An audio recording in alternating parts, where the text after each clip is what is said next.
pode abrir esse encontro sem antes convidar o nosso convidado especial. É ele que vai conduzir, é dele que a gente vai falar um pouquinho, não só hoje, mas ao longo dos nossos encontros. Você já deve estar com o teu estudo em mão aí, né? Jesus, o restaurador da vida. E é sobre ele que nós estaremos falando ao longo desses dias. Vamos orar? Assim como você está. Aí, depois que orar, se você quiser, vai lá, reabastece o seu mantimento aí, fica à vontade, tá bom? A gente está aqui no ambiente, esse aqui não é um ambiente formal, é um ambiente informal, para você se sentir em casa, tá? Se sinta em casa. Você está entre família, você está entre amigos. Feche seus olhos. Senhor nosso Deus, muito obrigado pelo dia de hoje, obrigado pelo dom da vida, obrigado por essa oportunidade de estar aqui novamente. É muito bom retornar os nossos encontros para conhecer mais a Tua Palavra, para nos aprofundarmos no Teu conhecimento, entender melhor o Seu amor e principalmente aquilo que fizeste por nós, o Teu sacrifício, que proporciona a nossa salvação. Ser com o estudo de hoje, que o Senhor use o Teu instrumento, a Tua ferramenta, use o pastor Calixto. Amém. Que o Espírito Santo seja o verdadeiro instrutor nessa noite. Ele seja o nosso professor. Que Ele nos ensine, que Ele toque o nosso coração, abra os nossos olhos, nos dê o entendimento necessário para entender o que vamos estudar. É o que pedimos por Cristo Jesus. Amém. Amém. Queridos, deixa eu aproveitar, fazer um gancho. Queria apresentar o nosso instrutor hoje, pastor e doutor José Calixto. E eu sei que você nem sempre gosta que apresenta dessa forma, o professor é muito sucinto e humilde, mas para mim é uma alegria e um orgulho poder apresentá-lo assim. Ele foi meu professor no seminário, no SALT, tive o privilégio de ter aulas diretamente aos pés do Gamaliel. E foi um período assim de grande aprendizagem. E olha, quem diria, né? Os anos passam e quando eu soube que você estaria conosco, meu coração se encheu de alegria. Que Deus te use, pastor, e que realmente mais uma vez você seja o instrumento dele nessa noite. Amém. Obrigado pelas palavras, pastor Irineu. Na verdade ele é gente boa, viu? Vocês viram como é gente boa, foi muito assim generoso para comigo. De qualquer forma eu posso dizer também da minha alegria de estar com vocês. Agradeço aí ao convite para que nós pudéssemos partilhar juntos a palavra de Deus. Uma pessoa disse algo que nunca esqueci: Bíblia fechada é um livro. Vocês conhecem muito bem essa frase, né? Bíblia aberta é Jesus falando. E nós não precisamos disso? Ouvir Jesus falando no nosso coração a cada dia, a cada momento? Não é esta a maior necessidade do mundo atual? Conversando com o irmão Flores há pouco, ele disse: precisamos correr para aprender mais, ensinar mais a palavra de Deus, porque Jesus está voltando. Eu creio nisso. E você? Tá ou não tá? O mundo não está esquisito? Não está estranho? O mundo está indicando que não vai muito longe. Nós temos que andar com o dono do mundo, porque com ele nós vamos bem. Nós vamos bem. Eu queria, na verdade, ter mais tempo assim. Ter mais tempo, eu digo, nós podemos ter mais tempo para conversar, ouvir vocês falando, apresentando. Seria muito interessante. Mas eu queria destacar o tópico que eu vou apresentar hoje. Ele faz muito bem para mim. Eu espero que faça para você também. E nós já vamos direto na Bíblia. Vamos aqui para o livro de Efésios, capítulo 6, verso 11. Revestivos, vamos lá juntos? Revestivos de toda a armadura de Deus, para poderes ficar firmes contra as ciladas do diabo. Olha o que está falando o texto. Vamos entender o texto? O que está falando aqui? Para nós revestirmos de toda a armadura de Deus, para ficarmos firmes contra as ciladas de quem? Há um ser, que chama o diabo, Satanás, etc., que é muito experiente e perigoso. Ele vem, Jesus falou dele, falou que ele veio para matar e para destruir, mas Jesus veio para dar vida e vida em abundância. Então esse inimigo é astuto e perigoso. Vocês concordam comigo? Estamos juntos? Sim. Astuto e perigoso. E aqui está dizendo o texto que nós precisamos revestir da armadura de Deus. Que é um revestimento?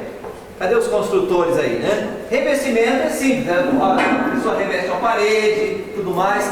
Agora, aqui está falando do revestimento do coração, da nossa vida, nós estarmos revestidos. E que armaduras são estas? Essas armaduras de Deus, que armaduras são estas?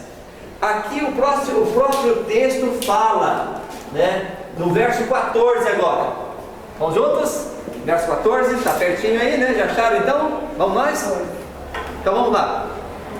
Estai, pois, firmes, cingindo-vos com a verdade e vestindo-vos da couraça da justiça.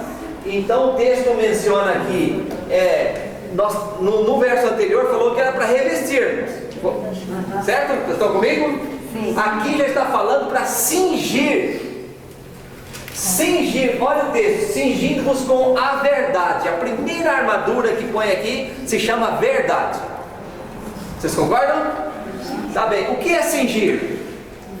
Cingir, tem costureiras aí que fazem cinge um tecido, onde está um pouquinho rasgado, faz um remendo e fica mais às vezes resistente do que a outra parte. E nós então temos que cingir a nossa vida com a verdade. Verdade? Verdade? Aqui está falando que é verdade. Mas o que é verdade?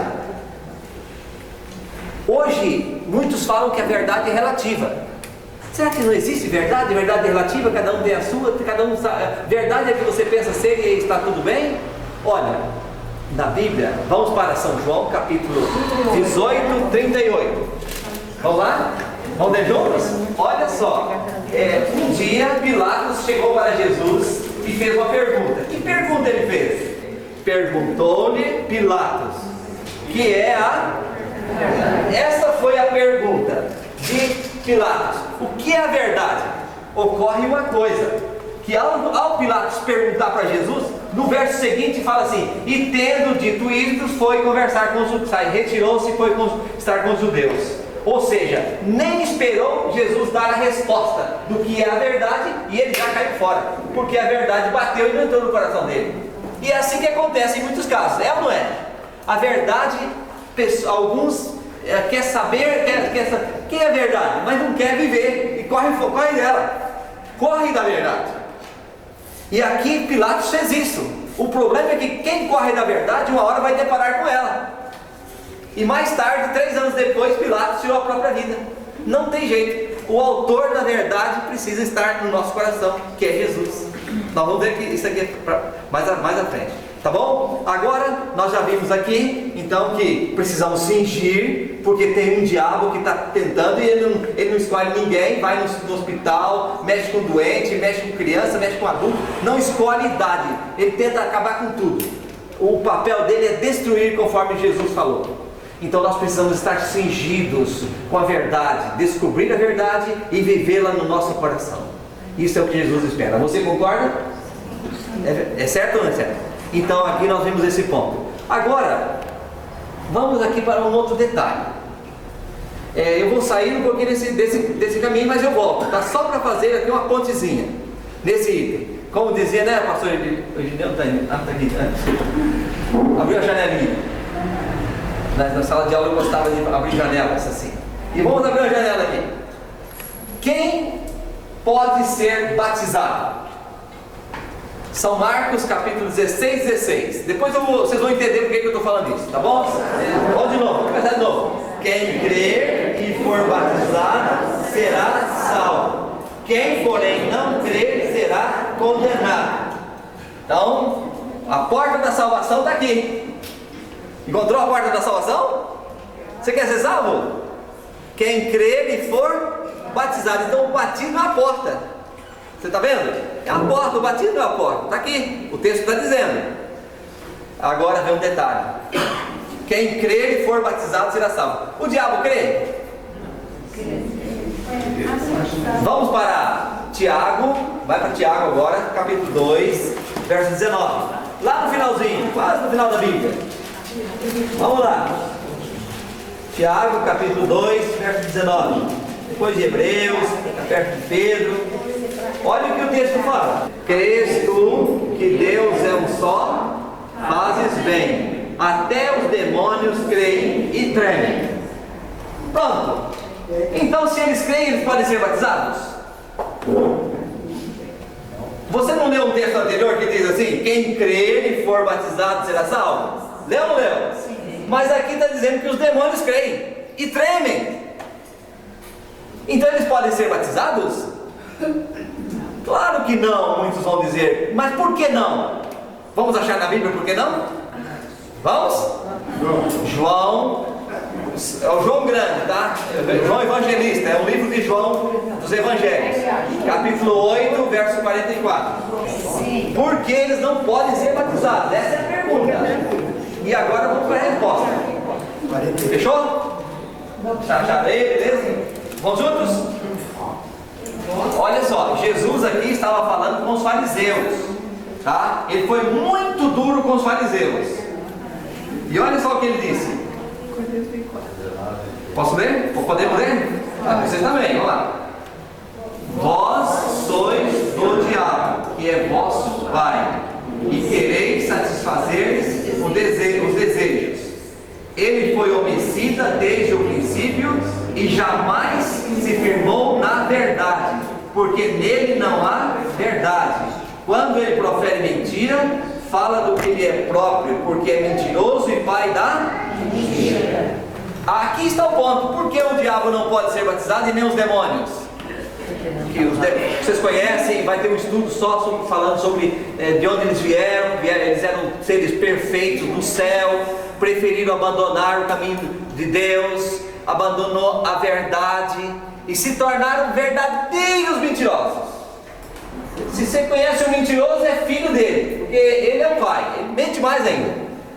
Então, aqui está o ponto. Satanás não pode ser batizado. Inclusive, eu vou abrir aqui uma janelinha. Há uma autora norte-americana muito conhecida, se chama Ellen White, e ela disse, falando desse assunto, ela disse que quando houve guerra no céu, Apocalipse, né, fala lá, Apocalipse 12, fala sobre a guerra no céu. E aí quando houve guerra no céu, batalha, Satanás foi expulso do céu com os demônios.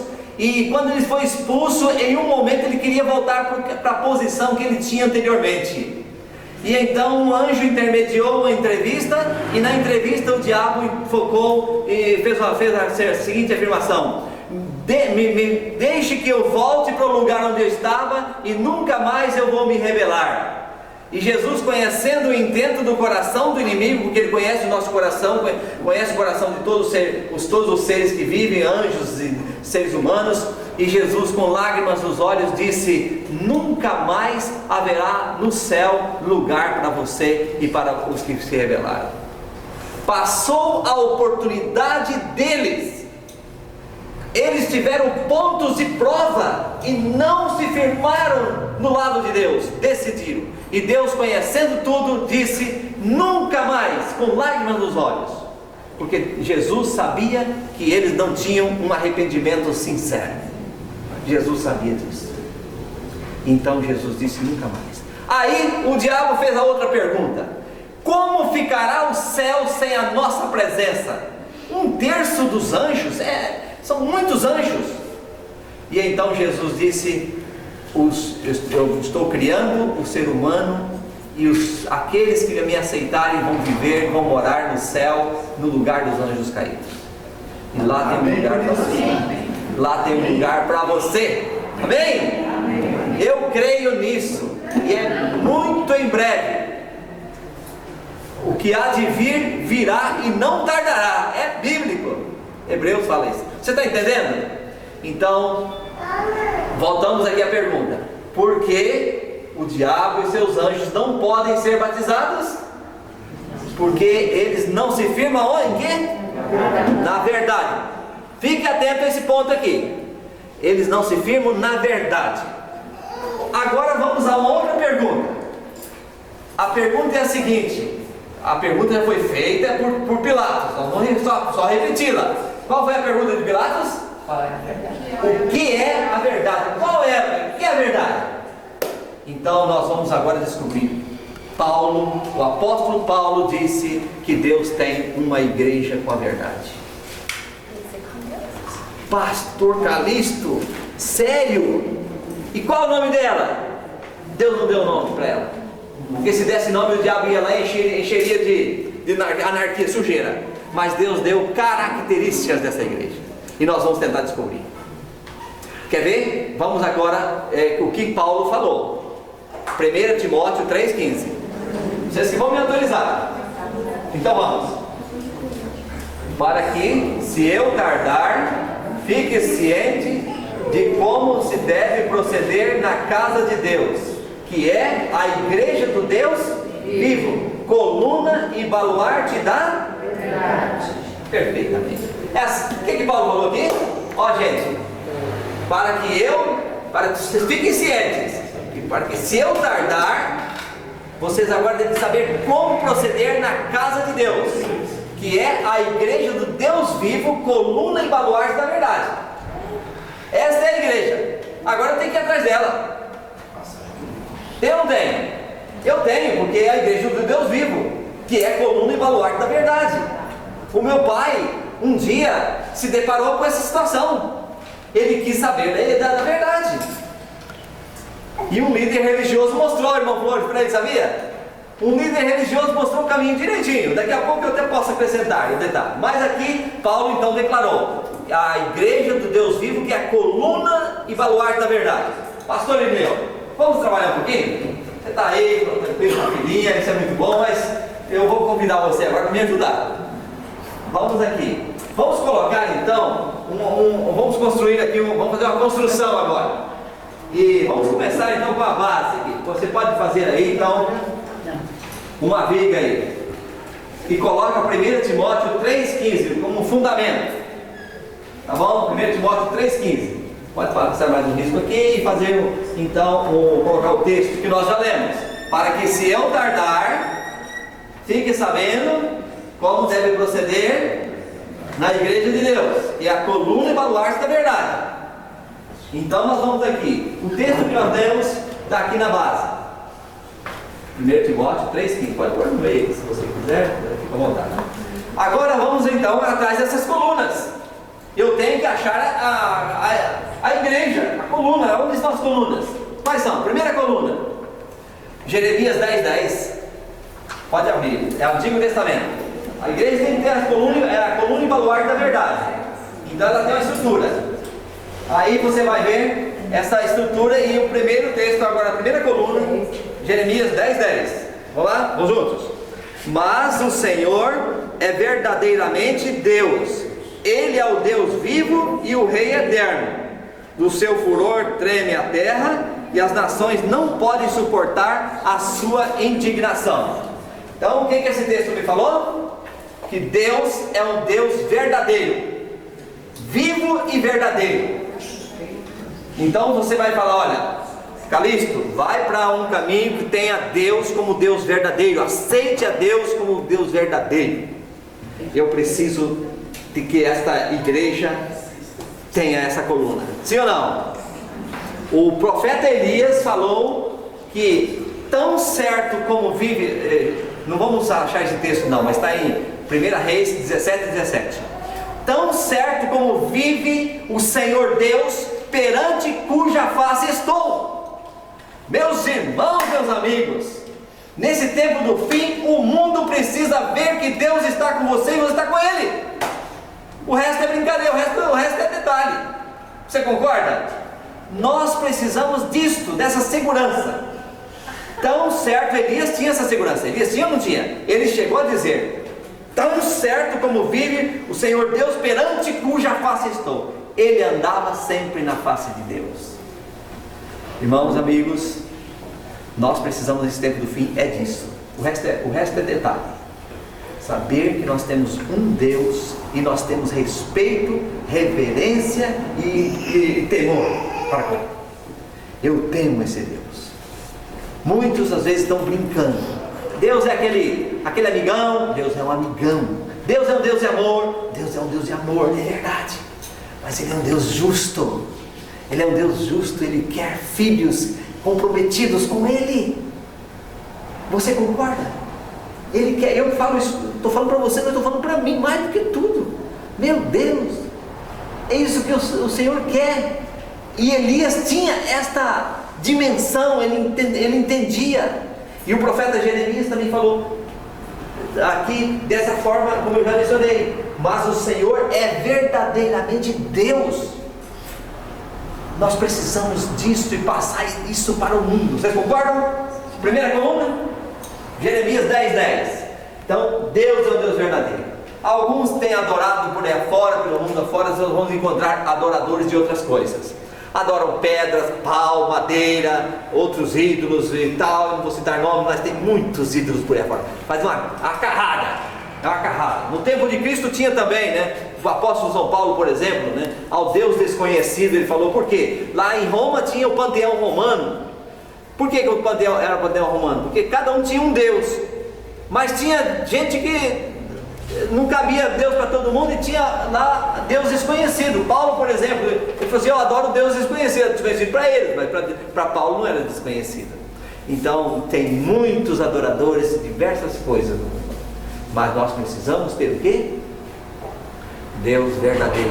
A igreja que eu preciso estar tem que ter Deus como um Deus verdadeiro, com temor e tremor, adorando esse Deus. Fechamos? Para mim, quando eu vou pensando nisso, minha vida vai mudando. E quando você, sabe, que Deus atende você, tudo que você pedir, tudo. Pode ser com sim, com não, espera um pouco, Ele sabe que é melhor. Mas uma coisa é certa: quando você pede para estar mais perto dele, Ele na hora fala: vem embora, vem comigo. É assim ou não é? Ele fala: tá bom, meu filho, você quer crescer espiritualmente, estar mais perto de mim? Eu estou com você. Isto é certo, não tem dúvida. E não adianta, irmão. Pode ser a falta de fé nossa, mas a fidelidade de Deus não falha, não. Deus é 100% perfeito e sempre disponível para atender seus filhos. E agora vamos para a segunda coluna. A segunda coluna aqui, nós vamos para São João 17:17. São João 17:17, podemos? Sim. Vamos lá. Santifica-os na verdade, a tua palavra é a verdade. Eu achei mais uma coluna da verdade, mais uma coluna da Igreja de Deus. Qual é a coluna? Tem o quê? A Bíblia como a verdade. Eu tenho. Então vamos lá então. Qual parte da Bíblia é mais importante para você? Antigo Testamento, Novo Testamento ou as duas? As duas partes? As duas. Há um grupo, como já foi falado na aula anterior, que preza e defende com unhas e dentes. Desculpa a expressão, mas é isso mesmo. Que é só o Novo Testamento que vale. E o Antigo Testamento caducou. Esse grupo tem uma compreensão, não sei se vocês já ouviram falar, de uma teoria chamada teoria dispensacionalista. A partir de 1920, em torno disso, um autor chamado Scofield até fez uma Bíblia, comentário, né? Ele elaborou um comentário da Bíblia e chama-se Bíblia de Scofield. E ele dividiu o mundo, mas ele já pegou essa ideia de outro, mas no mesmo caso. Aí dividiu o mundo em 7 dispensações. A dispensação da inocência, tempo de Adão sem pecar. Dispensação da consciência, depois que Adão pecou. Dispensação do governo, no tempo de Noé. Dispensação da promessa, no tempo de Abraão. Dispensação da lei, no tempo de Moisés até Jesus. Dispensação da graça, depois de Jesus, até chegar à dispensação do juízo ou do milênio. Dividiu. E o que é verdade para uma época, o que é importante para uma época, não é importante para outra época. O que vale para uma época, não vale para outra época. Então, o que era válido para o tempo de Moisés, segundo essa teoria, não é válido no tempo de Jesus para cá. Então aí anulam. E muitos evangélicos, com todo respeito, estão pegando um barco furado. Infelizmente, barco furado, estão indo por esse caminho. Pega só o que era importante no tempo da lei, não é importante no tempo da graça. Mas aí você entra na Bíblia e você vê diferente. Você vê que Jesus Hebreus 13:8, Ele é o mesmo ontem, hoje e eternamente.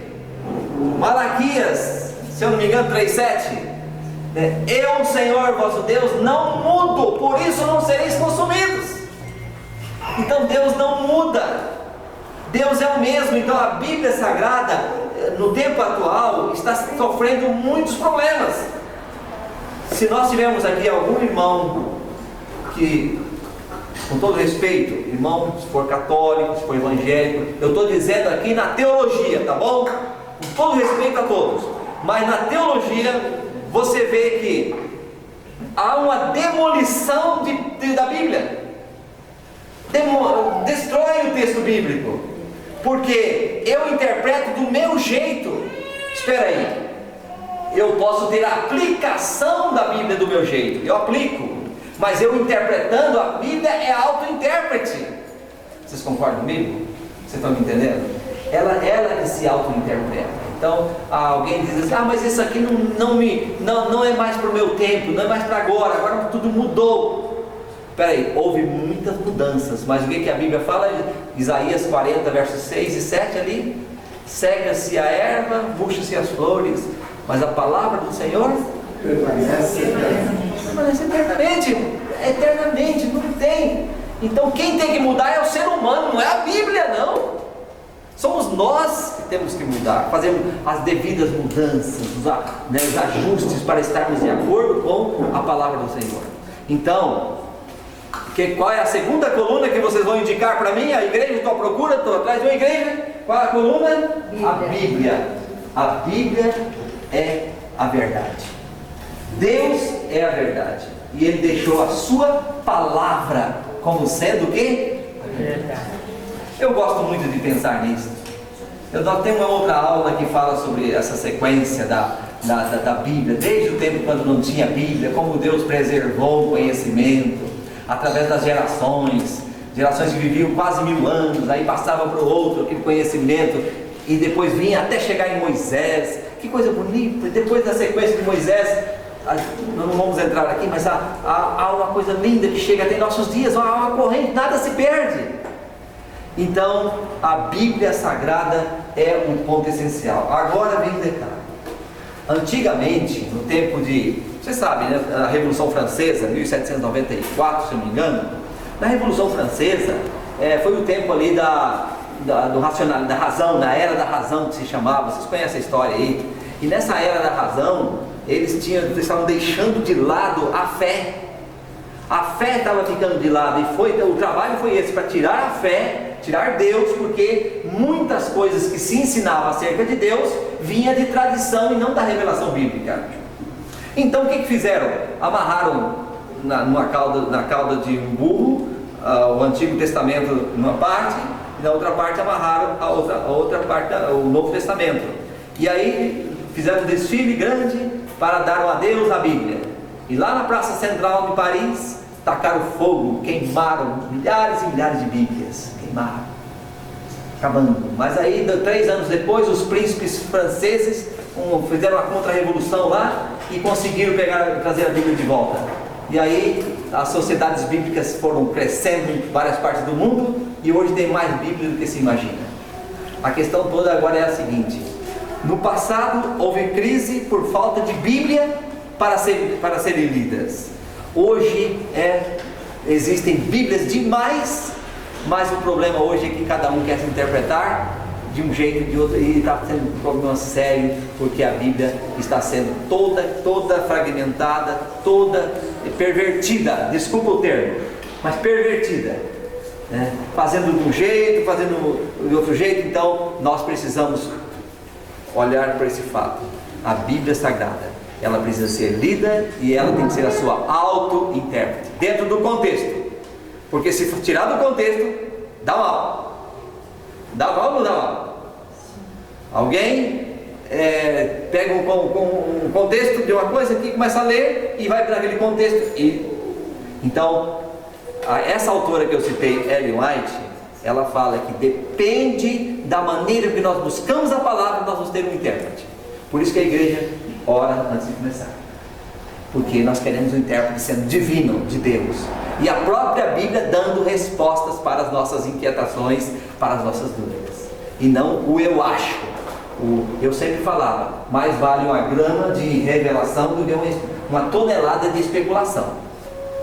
É a Bíblia que tem que dar a resposta, tá certo? Então nessa premissa, nessa compreensão, nós vamos avançando.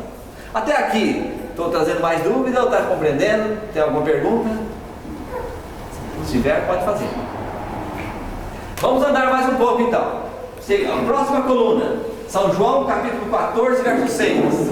Pode achar na sua Bíblia aí, está pertinho aqui, né? Volta só um pouquinho. O que fala aí? Vamos lá, vamos juntos. Respondeu-lhe Jesus: eu sou o caminho e a verdade e a vida. Ninguém vem ao Pai senão por mim. Muito bem. Vamos repetir novamente aí? Respondeu-lhe Jesus: eu sou o caminho, a verdade e a vida. Ninguém vem ao Pai senão por mim. Amém? Agora tem um detalhe. Tem um detalhe aqui. Eu estava conversando com um jovem e ele disse o seguinte: quer saber uma coisa? Eu sigo o caminho. Jesus é o caminho, eu sigo o caminho. Eu falei, legal. Você segue o caminho? E a verdade? Você segue? Não, a verdade você não, só siga o caminho. Legal, né? Você segue o caminho sem verdade. O Jesus que a Bíblia me apresenta, ele tem caminho, ele é o caminho, a verdade e a vida. Não é possível chegar do caminho até a vida sem passar pela verdade. Esse não é o Jesus da Bíblia. Precisa passar pela verdade. Certo ou errado? Precisa passar, porque Jesus é o caminho, a verdade e a vida. Então, tirando a verdade fora, não sobra nada. A casa cai. Vocês concordam? Não é isso? Então agora vem um detalhe. Você vai para algumas... se eu citar nomes aqui de religião, eu quero deixar claro, todas as religiões têm pessoas sinceras, e Deus vai analisar a sinceridade de cada um e vai julgar cada caso. Não está no nosso mérito fazer isso. Porém, nós estamos avaliando a igreja de Deus, não religião. A igreja de Deus, que é a coluna e baluarte da verdade. Não foi isso que nós temos aqui? Então eu preciso agora ver a característica dessa igreja. Tem uma igreja que diz assim: Jesus não é Deus. Jesus é uma pessoa que foi criada um dia. Mas se você for lá para 1 João capítulo 5, verso 20, fala lá: este é o verdadeiro Deus e a vida eterna. Então Jesus é a vida eterna também. Jesus deixou a eternidade, deixou a sua glória no céu e se revestiu de quê? Da natureza humana. É igual aquela história de um menino, é uma lenda, tá? Vou contar a lenda rapidinho. Então a lenda dizia assim, que o menino gostava muito de mexer com os pombos, com passarinhos. E ele então sempre jogava milho para os passarinhos. Acontece que na hora de pegar o bichinho para ter no seu colo e afagar o bichinho voava, ele chegava perto e o passarinho voava. E ele pensou: e como eu posso viver mais perto e os passarinhos me entenderem? Como eu posso conseguir isto? Eu vou me tornar um passarinho. É lenda. Então diz a lenda que é lenda. O passarinho, aquele cidadão, menino, se tornou um passarinho e viveu com os passarinhos, comeu com os passarinhos, entendia tudo de passarinho. Aí os passarinhos chegavam e brincavam com ele e tudo mais. O que Jesus fez? Se eu vier como Deus, o ser humano não vai me alcançar. E outra coisa, qual era o problema aqui na terra? Qual era o problema na terra? O diabo conseguiu tomar o ser humano para ele. Foi ou não foi? Tomou o ser humano para ele e diz assim: eu sou o príncipe dessa terra, e quem vier aqui, qualquer ser humano que entrar aqui dentro, eu vou sujar tudo, eu vou transformar em pecador. Aí Jesus então já tinha um plano pré-estabelecido desde a eternidade, que se o ser humano caísse em pecado, ele viria para poder resgatar. Aí Jesus agora então, na plenitude dos tempos, na hora certa, ele chega e ele então vem em ser humano, com a natureza humana todinha. E agora ele vem com a natureza humana, mas não com os pecados humanos, como Adão, que era ser humano antes de pecar. Jesus também, aí vem, e Jesus agora entende o ser humano. Ele passou por todo o caminho que você passa, ele conhece tudo, né, acerca da nossa vida. E além dele conhecer tudo, o que ele fez ainda? Morreu para nos salvar, para nos redimir, resgatar, conseguiu a vitória. tudo que fez foi perfeito, tudo. E aí depois disso, o que ele fez? Subiu para a glória. E hoje ele está no céu, esperando você lá, intercedendo por você e esperando você lá. Amém por isso? Amém por isso? Aqui está. Esse Jesus eu tenho que conhecer. Eu tenho que conhecer esse Jesus e viver para Ele. Eu estava com 16 anos de idade. Eu nasci na igreja. Me batizei com 11 anos, lá em Maringá. E me converti com 16 anos. Chegou um momento que eu falei: Senhor, não tem muita coisa em mim, mas o que tiver eu quero entregar para o Senhor. Toma conta. E eu senti Deus então me chamando, me conduzindo para fazer a obra dele. Deus chama você também. Chama todos nós. Jesus é a figura central. Um dia eu estava meio na dúvida assim: Senhor, como é que eu vou entender Deus? Que confusão na minha cabeça. Aí veio à minha mente: entenda Jesus. Entenda Jesus, que se Deus tivesse vindo à terra para morrer, o Deus Pai, Ele faria tudo como Jesus fez. Não saía do caminho de jeito nenhum. Exatamente como Jesus fez, o Pai faria. Em tudo. Então entenda Jesus. Ele tem a natureza divina 100% e humana 100%. Muita coisa não vamos entender, mas básico é isso. 100% como nós, 100% como Deus. Ele é o nosso Redentor que está lá. 1 João 5, verso 6. Este é aquele que veio por meio de água e sangue, Jesus Cristo, não somente com água, mas também com a água e com sangue. E o Espírito é o que dá testemunho, porque o Espírito é a verdade. Então, a terceira ponto, a doutrina católica, o credo, né? Fala sobre Deus Pai, né? O credo fala que sobre Deus Pai, Deus Filho e o Deus Espírito Santo. Fala que desceu ao mundo dos mortos e tal, e ressurgiu no terceiro dia, tudo mais. Então, a Bíblia está falando que o Espírito Santo é Deus. É Deus. Então eu pergunto: quem é mais antigo? Pai, Filho ou Espírito Santo? Pensa bem. Quem é mais antigo? Um prêmio para quem é só. Bom, tá acertando. Na verdade, o que é? Jesus é eterno. O Pai é eterno. E o Espírito Santo é eterno. É eterno. Então, alguns dizem que o Espírito Santo é uma força que vem de Deus. Mas eu pergunto: será uma força? Como se fosse uma tomada, que quando você precisa você liga e depois desliga? Eu não vou ler textos aqui, mas eu vou só citar. Mais à frente a gente vai ler mais outros estudos, pode chegar lá. Então eu vou só citar agora. Atos capítulo 5, verso 4. O que fala lá? Atos diz: Pedro falou para Ananias, né? Por que você mentiste ao Espírito Santo? E em seguida ele fala: você não mentiu a homens, você mentiu a Deus. Então ali Pedro coloca o Espírito Santo como sendo quem? Como sendo Deus. Como sendo Deus. A Bíblia também fala no livro de São João, ali no capítulo 14, no capítulo 16, fala que quando ele vier, ele convencerá o mundo do pecado, da justiça e do juízo. Ele ensinará toda a verdade. Eu pergunto: seu computador é uma força? Tem energia no seu computador? Tem. Ele consegue ensinar alguma coisa? Você ensina o que põe lá.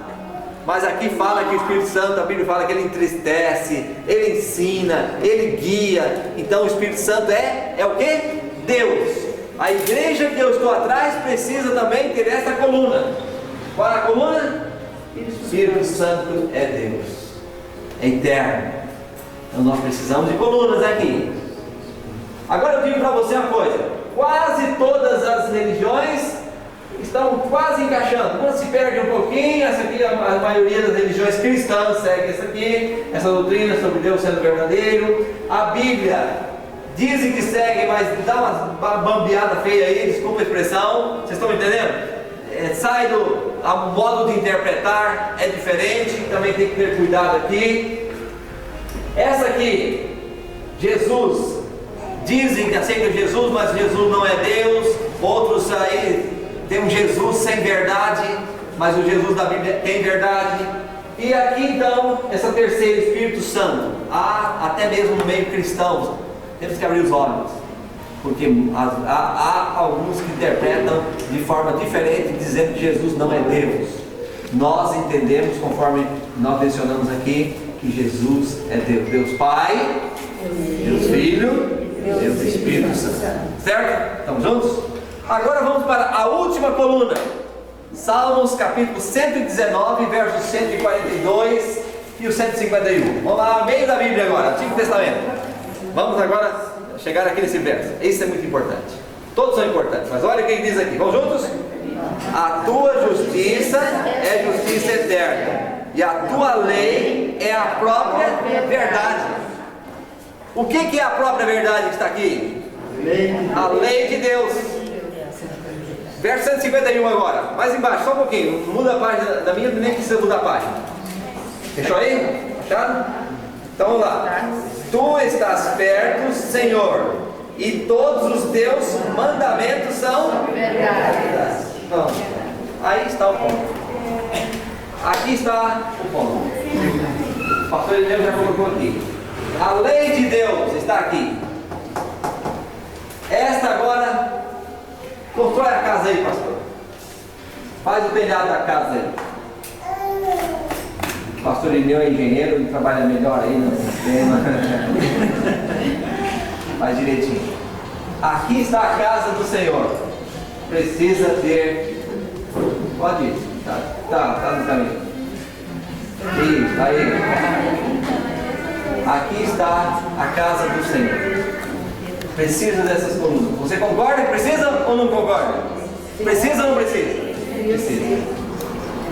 E agora nós precisamos dessas colunas. Mas vamos falar um pouquinho dessa aqui.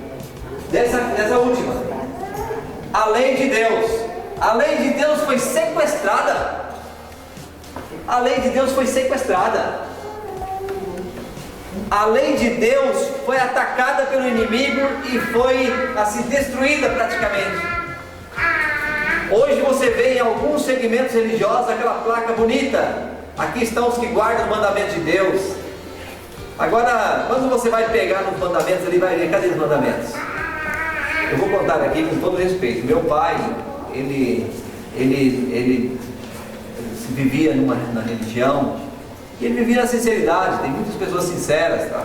Ele vivia lá e ele um dia enfrentou um problema. Ele viu 2 mandamentos que não estavam conferindo. Ele pegou esse livrinho aqui. Eu gosto de andar com ele. Esse aqui é o catecismo. Eu tenho respeito por ele. Esse aqui é o catecismo. Eu estou aqui com a Bíblia. E meu pai pegou um e pegou o outro. Aí pegou o primeiro mandamento. Aqui está escrito o que é o primeiro mandamento? Vamos entender de cor. Amar a Deus. Isso é importante. Mas ele pegou aqui no livro da Bíblia e conferiu que estava diferente. Acho que eu vou deixar um dever de casa, né? Ou quer que eu abra? Posso seguir? Posso. Ele encontrou diferença, que aqui amar a Deus sobre todas as coisas. Vamos conferir? A Bíblia está falando, sua Bíblia está na mão, tá? Você quer a sua Bíblia? Então pega aí. Pega a sua Bíblia. Êxodo capítulo 20. Capítulo 20, verso 3. Aqui vocês vão me ajudar. Aqui está dizendo amar a Deus sobre todas as coisas. E aqui está dizendo o que? Verso 3. Não terás outros deuses diante de mim. Está diferente? Tá, mas dá para fechar os olhos, não dá para fechar não? Vamos fazer Vamos fazer de conta que ficar certo. Porque amar a Deus sobre todas as coisas é importante e é necessário também. Jesus falou sobre isso. Amar a Deus sobre todas as coisas. Só que aqui está dizendo amar a Deus sobre todas as coisas. E aqui está dizendo não terás outro Deus diante de mim. O segundo mandamento. O que diz aqui? Vocês querem pegar aqui? Aqui está dizendo não tomar seu nome em vão. Aqui. Não tomar seu nome em vão. Na Bíblia, só vamos ler a primeira parte, do verso 4. Vamos juntos? Não farás para ti imagem de escultura, nem semelhança alguma. E aí segue, não adorarás, etc. Então aqui está dizendo não tomar o nome do Senhor Deus em vão. Lá está dizendo que não fazer mais escultura. Então vamos fazer o seguinte: meu carro está ali, um carrinho simples, mas eu dou ele de presente se você achar no catecismo o segundo e o quarto mandamento. Se você achar no catecismo aqui, está escrito aqui, o segundo e o quarto mandamento, você vai no carro.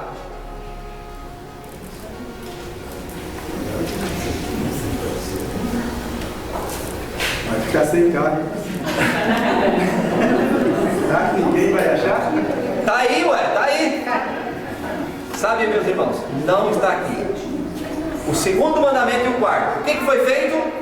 Aqui, para fazer isso aqui, foi depois do ano 321 depois de Cristo. Foi mudar, vamos ver se muda. E o que foi feito aqui? Foi tirado o segundo mandamento e o quarto. Aí acrescentaram um e dividiu o 10º em 2. Fizeram isso aí. Aí ficou 10 também.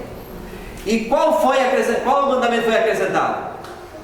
Eu volto a oferecer o carro se tiver aqui, se você achar aqui. Ó. O terceiro mandamento daqui diz: guardar os domingos e festas. E na Bíblia, o terceiro mandamento, aí vem como foi feito aqui. O segundo mandamento daqui o segundo daqui está aqui na Bíblia. O segundo aqui está sendo, deixa eu ver qual, o terceiro aqui na Bíblia, verso 7. Não tomarás o nome do Senhor teu Deus em vão. Então, na Bíblia está assim. Aqui está como se fosse o segundo.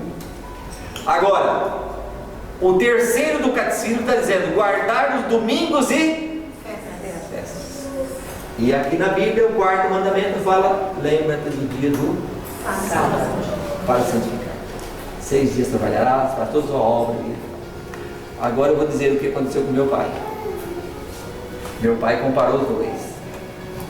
Meu pai então ficou indignado, assim, ficou preocupado, e ele foi até o Papa e perguntou por que está diferente. Não é possível, a Bíblia não muda, o ser humano não pode mudar a Bíblia, está diferente. O que aconteceu? Seu Manuel, disse o líder religioso, se preocupa com isso não. A igreja tem poder para mudar a Bíblia. E meu pai disse: não é possível, não é possível. E ele então resolveu, o padre deu o caminho para o meu pai. Disse: há uma igreja que guarda o sábado e não adora imagens, que guarda a lei de Deus. Há uma igreja que tem essas colunas aqui, tem essas colunas, e essa igreja se chama Adventista do Sétimo Dia. E meu pai foi atrás. E depois de 30 dias que eu nasci, o meu pai se batizou. Meu pai então batizou na igreja Adventista do Sétimo Dia, porque ele viu dentro da Bíblia. Você quer negociar na filosofia? Filosofia tem abundância. Mas você quer a Bíblia? Então, meu amigo, ou você vai ter que mudar, ou você vai ter que falar para Deus: Deus, resolve esse problema para mim. E Deus vai falar assim: bom, tá aí, o ponto de prova está esse aí. Deus dá pontos de prova para nós. Dá ou não dá? Dá pontos de prova. Você quer ser fiel a Deus? Requer mudança, requer renúncia, requer transformação. E aí tem coisas que nós temos que estar igual à Bíblia. Temos que ver se está igual à Bíblia. E você sabe, nesse ponto aqui, eu quero dizer para vocês: alguns dizem Jesus veio e mudou tudo, pastor. A Bíblia Sagrada, o próprio Jesus, será que mudou? Vamos ver se Jesus mudou? Abre São João capítulo 14 e o verso 21. E olha o que Jesus declarou nesse texto. É demais para mim, é lindo demais. Medite nele. Acharam? Medite nesse texto. Olha o que Jesus falou. 14 e 21. 14 e 21. São João. Vamos, ok? Vamos ver? Aquele que tem os meus mandamentos e os guarda, esse é o que me ama. E aquele que me ama será amado por meu Pai, e eu também o amarei e me manifestarei a Ele. Olha só o que Jesus fala. Vamos transformar aqui nossas palavras assim. Olha o que Jesus disse: aquele que tem os meus mandamentos e os guarda. O resto é conversa fiada. O resto está fazendo de conta. Vocês estão entendendo? É assim, não é? Jesus foi claro, ó. Aquele que tem os mandamentos e os guarda. Não é só ter, eu sei de cor, não. Jesus disse: aquele que tem os mandamentos e os guarda, põe em prática. É difícil, mas está lá, Deus está ajudando, Deus dá força, Deus ajuda. Então, aquele que tem os mandamentos e os guarda, esse é o que me ama. Ué, então e os demais? Eu não sei, nem vou falar. Mas se você prova que você me ama. É como se fosse a esposa que você falaria: eu te amo, querida, eu te amo. Aí a esposa um dia fica doente. Eu preciso, hoje, tarde da noite, está com dor, e fala para o seu esposo: eu preciso que você vá à farmácia comprar um remédio. Está chovendo, está à noite, mas eu estou sentindo muita dor, eu preciso. Aí ele fala: querida, eu te amo, mas eu vou dormir, eu estou cansado, eu não sei o que, eu vou fazer. Espera aí. Aí o barco afunda. É ou não é? Aí não mostrou, na hora de mostrar que ama, não mostrou. É o que Deus fala aqui. Cadê a hora de mostrar que ama? Pula do barco. Mas nós não podemos, irmãos, dizer: olha, for culpado, ser culpado. Não, nós temos que ver o seguinte: o meu pai, por exemplo, a culpa não foi dele, que ele guardou, não estava guardando a Bíblia. É que ele não conhecia. E muitos não conheceram, ou não conheciam também, ou não conhecem ainda. E Deus vai trabalhar com cada um de acordo com o conhecimento que a pessoa teve. E com a vivência daquele conhecimento, passou a viver. E por isso então Jesus foi claro aqui: aquele que tem meus mandamentos. Quais são os mandamentos? Você achou na esquina aí qualquer coisa? Não, está lá, ele está lá. Ele escreveu com o dedo dele. Com o dedo, tem a assinatura dele, ninguém muda.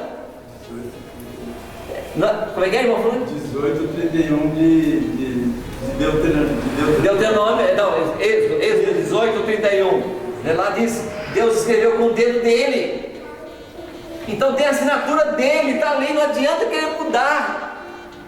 E outra coisa, se fosse para mudar a lei, Jesus nem passaria pela cruz, porque o caminho era difícil demais. E por que ele foi para a cruz? Porque tinha uma lei perfeita, e a lei de Deus perfeita precisava de alguém para obedecer. Jesus obedeceu na íntegra. Hoje ele dá força para você obedecer. Por isso que ele falou: aquele que tem os meus mandamentos e os guarda, esse é o que me ama. E aquele que me ama será amado de quem? Do meu Pai. E eu virei e me manifestarei para ele. Gente, Jesus está vindo. E ele vai se manifestar para quem? Para aquele que tem os mandamentos e os guarda. Porque aí está mostrando que ama na prática. Não está só dizendo: eu te amo, e só de boca para fora. Vai lá na farmácia comprar de madrugada, porque ama. Você não paga, faz tudo para Deus. Então, querido, aqui está um ponto muito importante que a Bíblia está me descrevendo. Esse é o ponto. Agora eu digo: às vezes requer decisão profunda. Às vezes não é para agora, para esse momento aqui, agora, Senhor, eu tenho que agora sair chutando balde de tudo, não. Você vai pensar, vai em casa, vai refletir, e você vai ver: tem sentido o que a Bíblia diz ou não tem? Agora Deus faz a pergunta: o que você vai fazer com a verdade que bateu no seu coração? Você vai ser como Pilatos?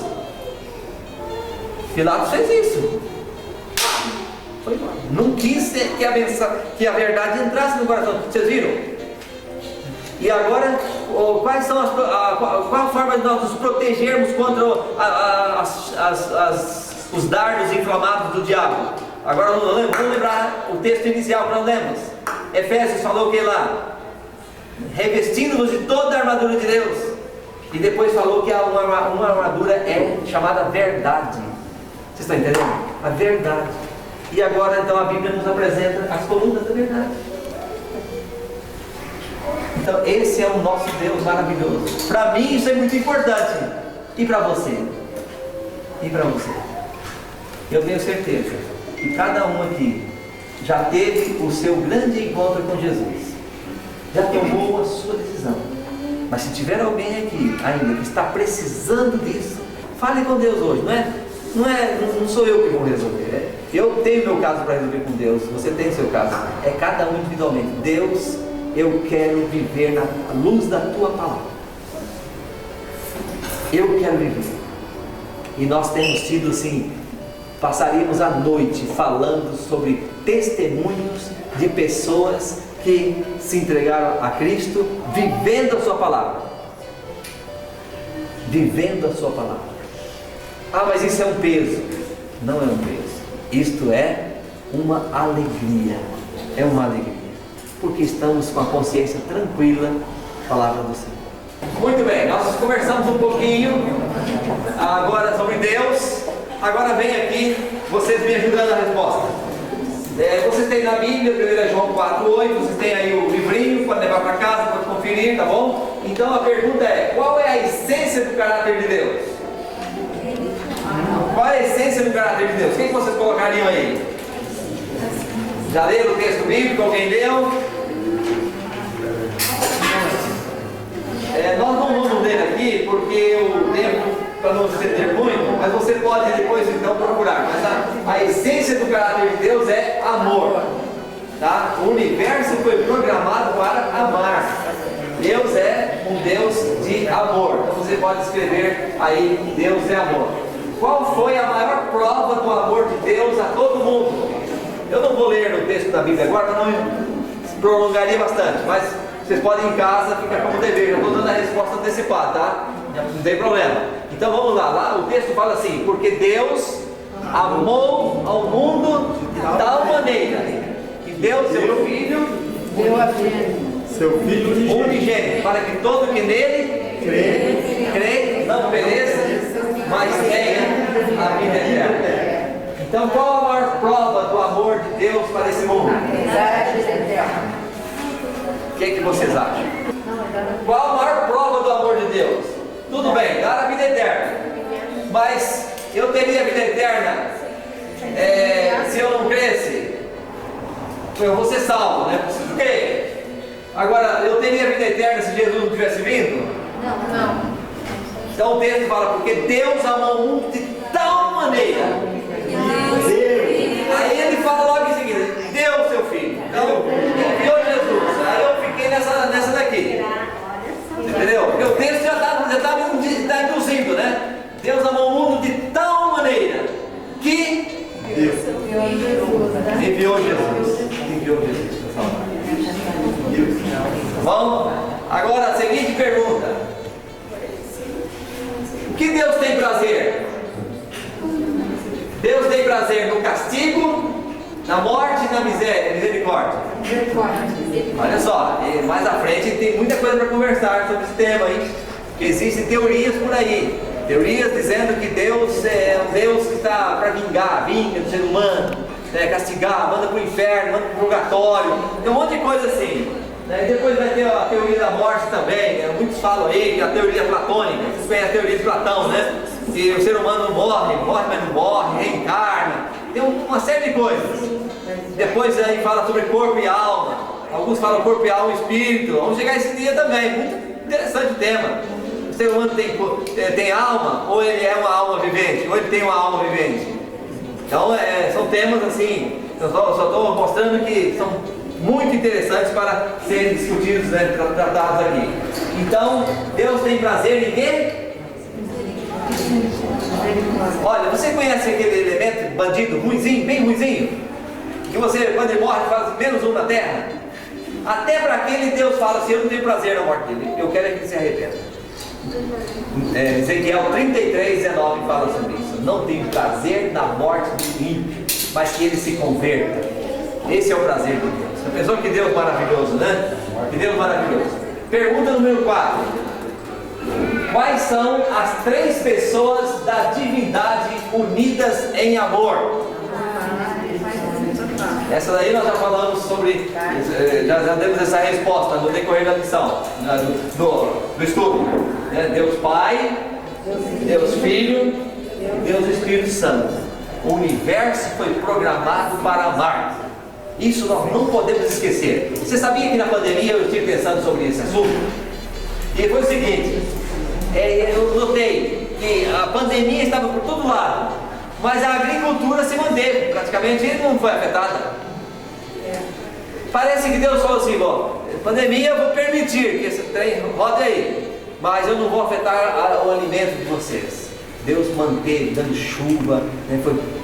Deus foi pródigo em abençoar a humanidade nesse aspecto aí, né? Cuidando. Então, tudo, você vê, eu estava passando, eu gosto de caminhar ali próximo à linha de trem, próximo à minha casa, tem a linha de trem, e tem um lugar verde, muito agradável. Aí esses dias eu estava passando, olha quanta goiaba madura perdendo aqui. Os pobres, aqueles que não tem nada para comer, se quiser vir, pega aqui também, dá vontade. Então Deus é pródigo em tudo, né? Aí eu estava analisando um tempo atrás, aí, fazendo uma análise assim rápida, né? Bem simples, olha, mas estava pensando, olha, tem certas coisas, o mamão, por exemplo, as frutas, né? Analisando as frutas, o mamão, ele produz, mas só produz uma vez e depois o pé morre. Mas o mamão tem tanta semente dentro dele que produz dezenas e dezenas de outros pés também. Já a banana no cacho, produz o cacho e depois o pé também cai. Mas acontece que outros pés nascem ali próximo àquele, então está tudo organizado. Você pega uma outra fruta qualquer, você vê que ela está bem protegida com a casca ali, só a casca para proteger, para os insetos não chegarem, para fazer bem para nós. Tudo o Criador programou com perfeição. Vocês percebem isso? É maravilhoso, né? Então o nosso Deus realmente, Pai, Filho e Espírito Santo, sempre mostrando o seu profundo e eterno amor para nós. Agora as coisinhas da vida aí, as encrencas, e quanto mais distante a gente está de Deus, mais a gente vai olhando para esse lado sujo. Mas quanto mais a gente está perto de Deus, mais a gente vai vendo a maravilha do seu poder. Certo ou errado? Não faz sentido? Então, meus irmãos, até aqui nós podemos então ver, vale a pena seguir esse Deus. Irmão Flores, o senhor está arrependido em seguir esse Deus? Arrependeu em algum momento? Nenhum instante. Nem um instante. Nenhum instante. Sempre é uma... 76 anos. Olha aí. Seguindo esse Deus. Não me arrependo um minuto. Amém? Amém. Tinha 8 anos de idade quando aceitei Jesus. Louvado seja Deus. Merece dar uma salva de palmas, merece?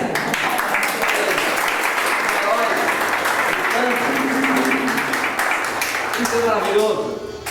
Sempre seguindo esse Deus, passo a passo da vida, maravilhoso isso. Seguinte pergunta, vamos aqui, ao que a Bíblia compara a compaixão de Deus? Salmos. Aí tem aí, Salmos apresenta o quê? Aí Jesus fala o que sobre isso? Fala que ainda que um pai, o filho pede quem sabe um pão, e o pai dá um escorpião, dá o quê? Uma pedra. Dá uma pedra. Ainda que o pai fizesse isso, né? Deus de modo algum daria coisa ruim para os seus filhos. De modo algum. Então, este, né, é o nosso Deus. A compaixão de Deus é infinita. E aí tem outras partes, outras comparações, né, do amor de Deus. Vocês podem ler em casa, tá? E vamos para frente. A 6. Que imagem Jesus apresentou do Pai Celestial? Aquela imagem de: se vós, sendo maus, sabeis dar boas coisas para os seus filhos, quanto mais vosso Pai Celestial dará coisas boas para os seus filhos também. Então, aqui já mostra Jesus, Deus, é infinitamente, né, amor e melhor do que tudo que a gente possa comparar. Estamos juntos? É certo ou errado? Então vamos para a última pergunta agora. O que pode nos separar do amor de Deus? Eu não sei se essa pergunta aí nós poderíamos fazer dessa maneira, mas o que pode nos separar? Pode ter duas respostas na minha mente. Primeiro, tem muita coisa que pode separar do amor de Deus. As atrações do mundo, minhas decisões que eu tomo separam do amor de Deus, a indisposição de seguir seus mandamentos separa do amor de Deus, de viver o cristianismo prático, muitas coisas podem separar. Porém, o verdadeiro cristão, aqui está falando do cristão que decidiu do lado de Deus, o que separa? Aí o apóstolo São Paulo então fala: porque eu estou certo de que nem a morte, nem a vida, nem os anjos, nem principados, potestade, nem o presente, nem o porvir, nem a altura, nem profundidade, nem alguma outra criatura nos poderá separar do amor de Deus. Nada deve nos separar do amor de Deus. Nada. Pastor, Diga aí. acho que essa pergunta ficaria melhor se ela ficasse exposta de uma outra forma, né? Haveria alguma coisa que impedisse que Deus nos amasse? E aí Paulo vai dizer o seguinte: não tem nada nesse mundo que poderia levar a Deus a deixar de nos amar, nem a morte, o céu, nem as coisas. Eu gostei demais desse estudo, porque esse estudo ele revela o caráter de Deus. A essência de Deus é, como o título diz, é amor. É amor. Até mesmo quando ele está julgando os seus atos de justiça, são baseados e pautados no amor. É que primeiro Deus coloca você no caminho dele, e depois fala: filho, seja obediente. Seja obediente, não para ser salvo, mas porque foi salvo. Tem diferença?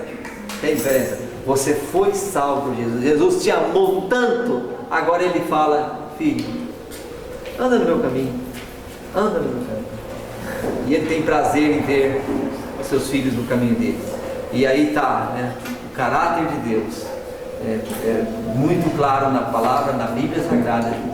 Deus é um Deus de amor. Mas se você vai para um outro lado, você vai encontrar um Deus de quê? De justiça. Aí você fala: como conciliar as duas coisas? Dá para conciliar? Dá. Porque Deus sabe que você e eu, nós temos limites. Nós não conseguimos andar sozinhos nessa terra. E nós nunca chegaremos no céu sozinhos. Nós chegaremos pela graça desse Deus de amor. Pela graça de Jesus. Então Deus não nos libera a sermos desobedientes, a cruzar os braços, mas Ele nos chama para andar no caminho do bem, da obediência, fazendo a vontade dEle, e vendo, enxergando o amor dEle para conosco. Ok, terminamos essa parte aqui. Alguma coisa a mais que vocês querem? Alguma pergunta? Podemos seguir? Eu só vou fazer aqui a consideração final que menciona aqui, dicas para conhecer a Deus mais de perto. Coloque Deus em primeiro lugar a cada dia. Ame a Deus de todo o coração e o próximo como a si mesmo. Ame e escolha todas as pessoas, principalmente as mais vulneráveis. Que chamado para nós também aqui, não é não? Que chamado importante. Quero ser verdadeiro em minhas ações e intenções para com Ele e para com outras pessoas. Eu termino aqui então dizendo que está a palavra de Deus. Deus nos chama para que vivamos a verdadeira dimensão do cristianismo ao lado dele, preparando para o céu. Jesus está voltando aí e nós então, Ele quer nos encontrar no céu, quer que nós estejamos lá. Que Deus abençoe. E vocês são pessoas maravilhosas.